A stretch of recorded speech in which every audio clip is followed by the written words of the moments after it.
4 number आज आपके पक्के, अगर आपने इस वीडियो को देखा तो। ये हमारा क्या है टॉपिक, थेल्स प्रमेय। तो थेल्स प्रमेय हमारी क्या है, यदि किसी त्रिभुज की एक भुजा के समांतर अन्य दो भुजाओं को भिन्न भिन्न बिंदुओं पर प्रतिच्छेद करने के लिए एक रेखा खींची जाए तो ये अन्य दो भुजाओं को एक निश्चित अनुपात में डिवाइड करती है। तो यहाँ पर क्या किया हमने, यहाँ पर देखो, ये हमने एक ट्राइंगल बनाया।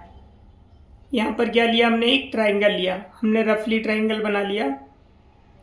इसका नाम हमने ए बी सी रख दिया। यहाँ से क्वेश्चन में क्या दिया है कि किसी एक त्रिभुज की एक भुजा के समांतर, मान लो ये वाली भुजा है बी सी, हमने ले ली, बी सी के पैरेलल यहाँ से हमने ये लाइन ड्रॉ कर ली, इसका नाम हमने डी ई दे दिया। अब यहाँ पर इंग्लिश में समझो, if A line is drawn, line drawn की गई पैरेलल टू वन साइड, इस साइड के पैरेलल ये लाइन की ड्रॉ की गई। It divides the remaining two sides, बाकी जो दो डिवाइड साइड बची, ये वाली और ये वाली, इनको समान अनुपात में विभाजित करती है, सेम प्रोपोर्शनल, यानी कि इनका जो प्रोपोर्शन होगा वो सेम होगा। तो हमें यहाँ पर सबसे पहले हम क्या करेंगे, इसमें सबसे पहले लिखेंगे हम गिवन। हमें गिवन क्या है, यहाँ से हम शुरू करते हैं। तो हमें गिवन क्या है, triangle A B C and, और क्या दिया इसमें, D E parallel B C. इस ट्राइंगल में हमें डी बी के पैरेलल दिए। उसके बाद प्रूव दैट, अब हमें प्रूव क्या करना है, हमें प्रूव करना है A D upon D B is equal to A E upon E C, यानी कि हमें इनका ratio A D upon D B बराबर ए ई अपॉन ई सी, इनका रेशो इक्वल प्रूव करना है। अब उसके बाद कंस्ट्रक्शन, कंस्ट्रक्शन मीन्स रचना। अब हम यहाँ पे कंस्ट्रक्शन करते हैं। तो ये कंस्ट्रक्शन क्या होगी, हिंदी में हम यहाँ पे लिखेंगे दिया है, यहाँ पे सिद्ध करना है, और ये रचना। अब उसके बाद में कंस्ट्रक्शन क्या करेंगे, हम पहले बी ई को ज्वाइन कर दिया और सी डी को ज्वाइन कर दिया, लिखेंगे यहाँ पे join B E and C D, यानी कि बी ई और सी डी को मिलाया। और क्या किया हमने, यहाँ से परपेंडिकुलर डाल दिया हमने, और इसका नाम हमने दे दिया एफ। यहाँ से ये परपेंडिकुलर डाल दिया हमने, इसका नाम दे दिया हमने जी। तो हम लिखेंगे यहाँ पर डी एफ, या फिर लिख सकते ई जी परपेंडिकुलर ए बी। ये जो ई जी है ए बी के ऊपर परपेंडिकुलर हो गया, and D F perpendicular A C. ये देखो डी एफ है, ए सी के ऊपर परपेंडिकुलर है। ये हमने कंस्ट्रक्शन की है। अब उसके बाद आता है प्रूफ, प्रूफ प्रमाण, यानी कि जो हमें सिद्ध करना है। अब हम क्या करेंगे, यहाँ पर इसे सिद्ध करने के लिए सबसे पहले हम लिखेंगे, ये वाला ट्राइंगल लेते हैं हम, हमें प्रूफ क्या करना है, A D upon D B. यहाँ पर देखो ये करना है A D upon D B, तो ए डी और डी बी इस वाली लाइन पर है, तो हम ये वाला ट्राइंगल लेंगे ए डी ई छोटा, और ये वाला ट्राइंगल लेंगे बी डी ई, जिस पर कि ए डी और बी डी दोनों साइड आ जाए।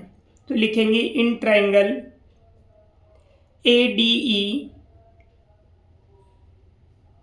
And triangle B D E, ये हमने दोनों ट्राइंगल ले लिए।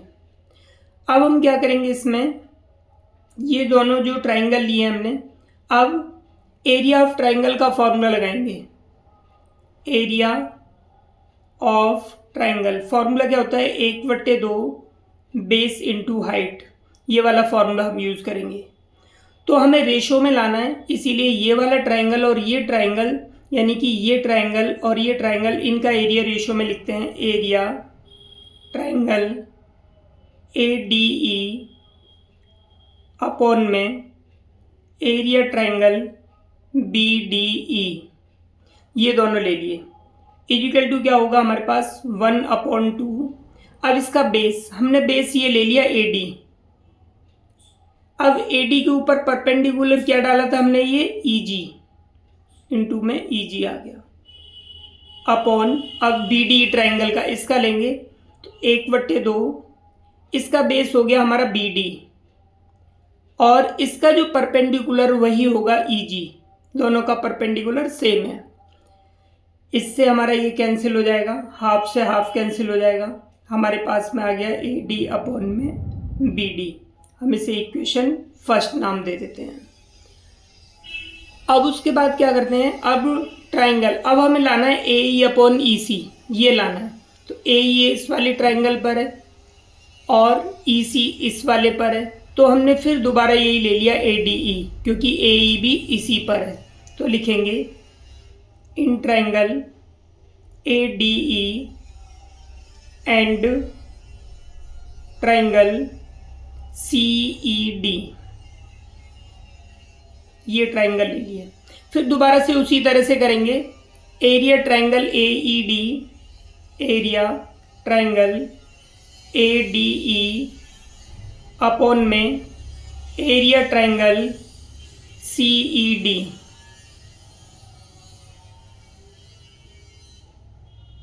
अब उसके बाद इक्वल टू 1/2, इसका बेस हो गया AE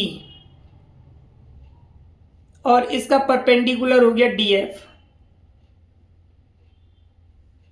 1/2, इसका बेस हो गया अब CE, इसका बेस क्या हो गया हमारा CE और परपेंडिकुलर हो गया इसका DF, दोनों का सेम होगा। इससे ये कैंसिल हो गया, इससे ये कैंसिल हो गया, हमारे पास आ गया ये AE अपॉन में CE। ये इक्वेशन हमारी सेकंड हो गई। अब हम देखते हैं यहाँ पर, ये हमारी दो इक्वेशन आ गई। अब इसमें एरिया ट्रायंगल, अब यहाँ पर देखो एरिया ट्रायंगल, ये जो है BDE, एरिया ट्रायंगल BDE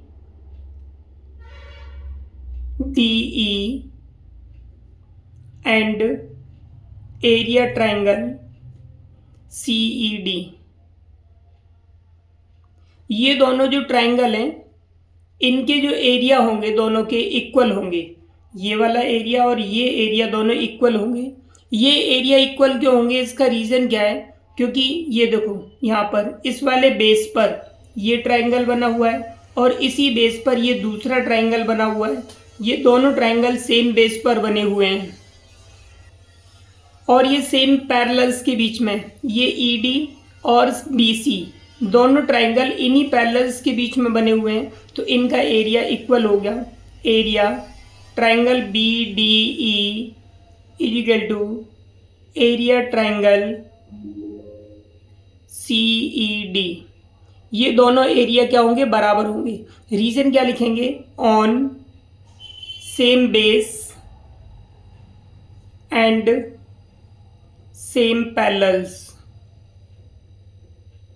यानी कि दोनों एक ही बेस पर बने हुए हैं, दोनों का बेस सेम है और दोनों सेम पैरेलल्स के बीच में बने हुए हैं, इसलिए इनका एरिया इक्वल होगा। अब यहाँ पर देखो इक्वेशन फर्स्ट और सेकंड में ये ADE, ये ADE, यानी कि न्यूमरेटर हमारा दोनों का बराबर है। डिनोमिनेटर हमने यहाँ पर बराबर प्रूव कर लिया। हमने क्या किया, डिनोमिनेटर बराबर प्रूव कर लिया, BDE बराबर CED, ये दोनों बराबर प्रूव कर लिए हमने। जब ये दोनों बराबर हो गए, ये बराबर इसके और ये भी इसके बराबर हो गया, तो हमारी जो LHS है बराबर इसके हो गई। तो हम लिखेंगे from equation first and second, दोनों फर्स्ट एंड सेकंड इक्वेशन से हम लिखेंगे।